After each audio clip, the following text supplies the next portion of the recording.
Good afternoon, friends. In the previous session, we have studied about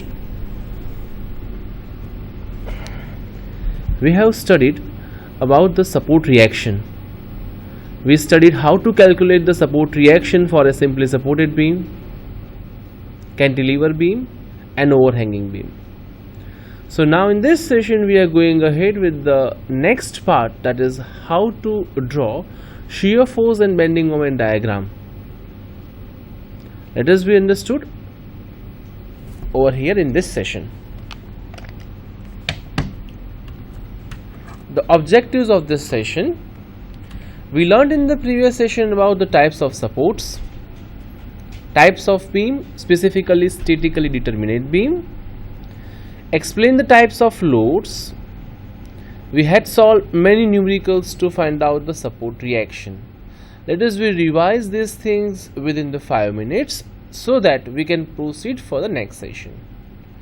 So after this session, you will be able to do the following: understand the concept of shear force, understand the concept of bending moment, to plot shear force diagram for statically determinate beam, and to plot the bending moment diagram for the statically determinate beam.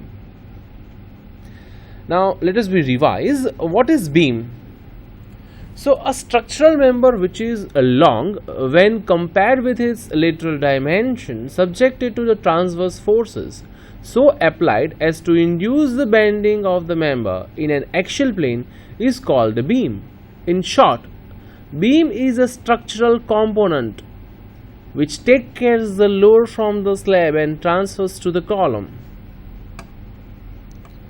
Statically determinate beams are of the three kinds: simply supported beam, the beam whose one end is roller and other end is hinge, is known as simply supported beam. Cantilever beam, the beam whose one end is fixed, another end is free, is known as cantilever beam. And the third, overhanging beam, the beam whose one end or both the ends are projected beyond the support, is known as the overhanging beam.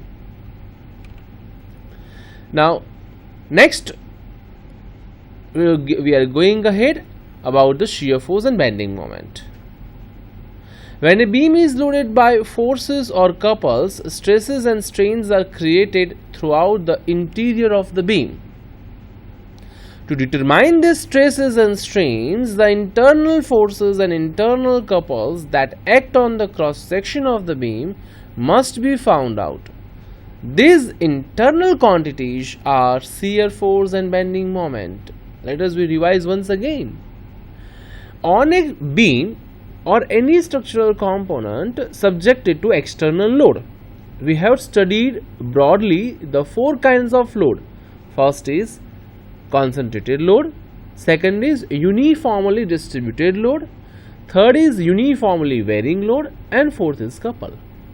When a beam is subjected to any kind of load, then there will be a internal resisting forces or some quantities are developed. That quantities are termed as shear force and bending moment.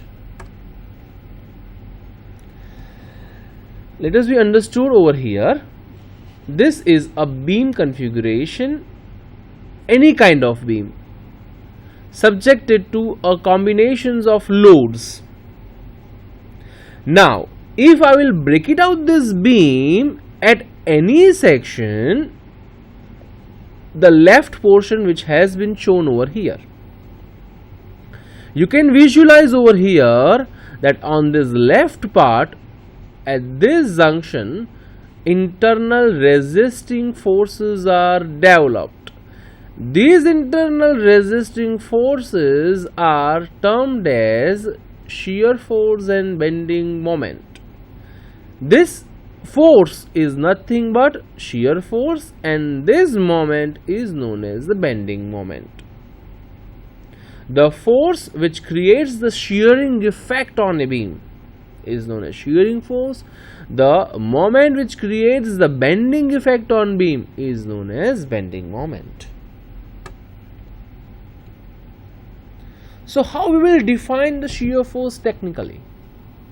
Shear force is the algebraic sum of all the vertical forces acting to the left or right of a section along the span of the beam.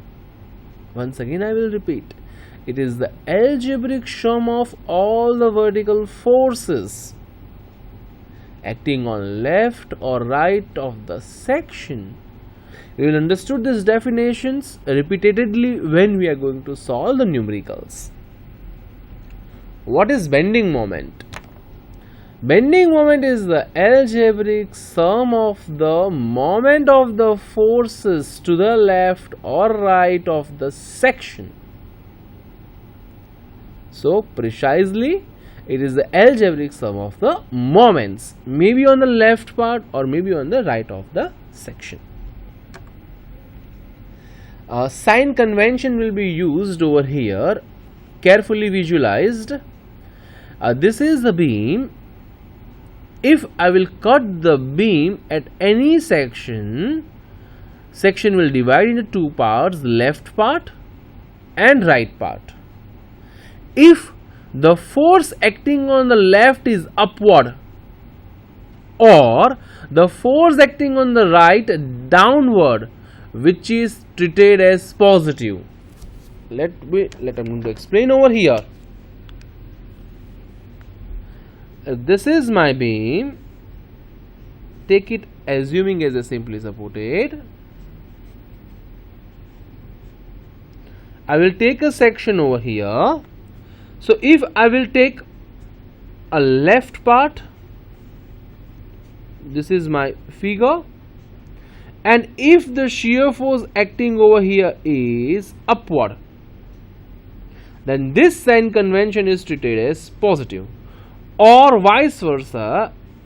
Another way, if on the right hand side this is treated as downward, it is treated as positive. Downward means section right downward is positive. If I will take the opposite side, means section left downward or right upward is treated as negative sign convention for shear force. We will understood once again better way the concept in the when we are going to solve the numerical. Next, the sign convention for bending moment. Let us going to explain over here. Beam is there.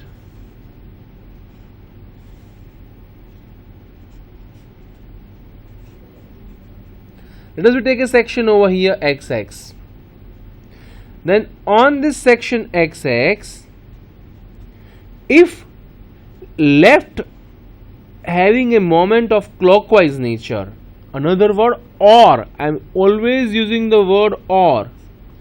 On the right side, if it is anti-clockwise nature, this treated as positive sign convention for bending moment. I will repeat, this sign convention will be used by myself. Person to person, the sign convention goes change. If some students may take this sign convention, may be negative also. Vice versa, with a section on the left side, if it is anti-clockwise nature, and the right side if it is clockwise nature, this is treated as negative bending moment. This sign convention is known as the sagging nature, and this sign convention is known as hogging nature. I think it will be clear to you. Next, how to find out the shear force and bending moment. Let us use the static equilibrium approach. Step number 1. It is the first step. We have to find the reactions for a given beam with given loading. Interesting point, we have to find the reactions. So for a student, it is a compulsion that they should know the chapter of beam reaction. If they do not know the chapter of beam reaction, it is difficult to draw or to find out the shear force and bending moment diagram for a beam. Step number 2. Cut the beam at a certain cross section and draw the free body diagram of one piece of the beam. With this, set up the equations. Solve these equations for shear force and bending moment at that cross section, and then finally plot shear force and bending moment diagrams. Let us we understood this procedure, let us we understood the sign convention, let us we understood the concept of shear force and bending moment by solving simple numerical. Here let us take the example number 1. Find the shear force and bending moment diagram at any cross section of the beam shown below and plot SF and BM diagram also. Given beam here is a beam having one end is of hinge, on the other side roller support. So this beam is known as simply supported beam subjected to central concentrated load W, because L by 2 is the distance. Now at hinge the two reactions are there, HA and RA, while on the B side only single reaction RB is there because of the roller support. Now our first step before finding out the shear force and bending moment, our first step is to find out the support reactions by using the equilibrium conditions, and I wish now it is easy for you to find out the reactions as we studied in the previous lectures. First equation, sigma H is equal to 0. There is no horizontal force acting on this full system, so HA is equal to 0. Sigma V is equal to 0. Summation of all the vertical component of forces is equal to 0. So if we are assuming upward as positive, so RA plus RB is equal to W. Now third equilibrium condition, sigma MA is equal to 0. Sum of all the moment of forces acting at point A is equal to 0. Then because of the force HA and RA, the moment is 0, because moment is nothing but the force multiplied by the perpendicular distance from the line of action of force to the point of application. So next force is W into L by 2, create the clockwise nature, plus sign, minus RB into L is equal to 0, and we found out RB as W by 2. Or if you take sigma MB is equal to 0, then we will HU RA is equal to W by 2. So finally from the step number 1, our intention is to find out the support reactions, and we found out HA is 0, RA is W by 2 and RB is W by 2. Next step is to find out the shear force at each and every section of a beam, and then we have to plot shear force diagram. Let us plot over here.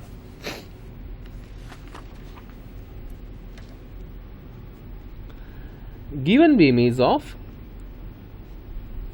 simply supported beam with central point load W. This is my A point, B point and C point. Now the reactions are known to me, W by 2,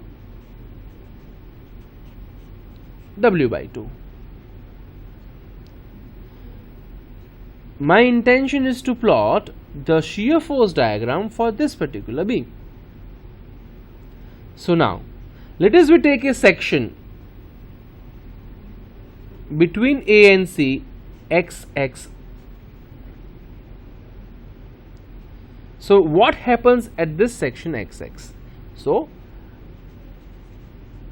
let us take a section XX between A and C. Why we have taken between A and C? Because there is no load between A and C. A having a W by 2, where C point having a W, and there is no load between A and C. So we have to take a section where between two loads there is no load is there. Draw the free body diagram.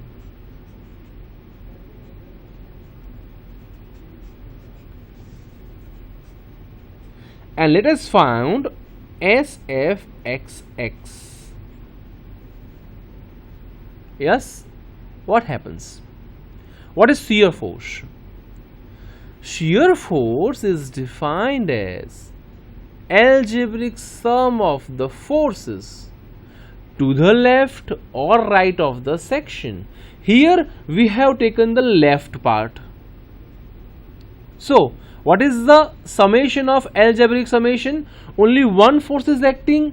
So answer is W by 2, because there is no any forces is acting. Now question may arise about the sign convention. Now see, section XX is over here. On the left side, upward arrow. So as per our sign convention, section XX left upward is treated as positive. So we found out shear force at XX is plus W by 2.